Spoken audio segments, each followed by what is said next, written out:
దేవుడి దగ్గరికి ఎంత ఎక్కువ మంది భక్తుల్ని తెప్పించాము, ఎంతమంది దర్శనానికి సంబంధించి మంచి సదుపాయాలు అందించగలిగాం, ఇది ప్రచారం జరగాలి. అలాగే ఆ దేవుడి యొక్క సేవ ఏంటి, ఆ సేవ యొక్క విశిష్టత ఏంటి, అది ప్రజలకు తెలిసేటట్టు చేయాలి. అది మానేసేసి ప్రసాదాలు ఎక్కువ అమ్మాము, లడ్డూలు ఎక్కువ అమ్మాము, లేకపోతే కనుక ఇన్ని టిక్కెట్లు ఎక్కువ అమ్మాము, ఇంత ఆదాయం వచ్చింది అని చెప్పడానికి ఏమన్నా గుళ్ళే ఉన్న వ్యాపార వాణిజ్య సంస్థలా?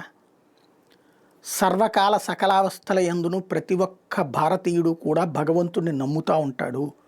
అది మతాచారాలకు భిన్నంగా ఎవరి మతాలో ఉన్నటువంటి దేవుళ్ళని వాళ్ళు నమ్ముతారు.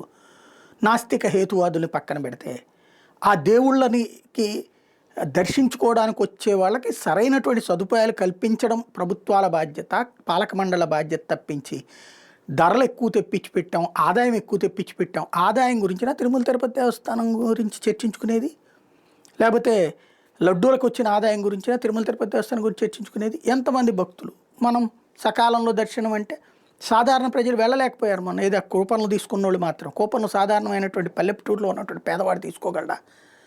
అదే ఇదివరకు అయితే కానీ క్యూ లైన్లో వెళ్ళి ఉండేవాళ్ళు, ఒక గంట కాకపోతే ఇంకో గంటలోనన్నా దర్శనం అయ్యేది. మొదటి 3 రోజులు కూడా మనం వాళ్ళకి అవకాశం లేకుండా చేశాం కదా.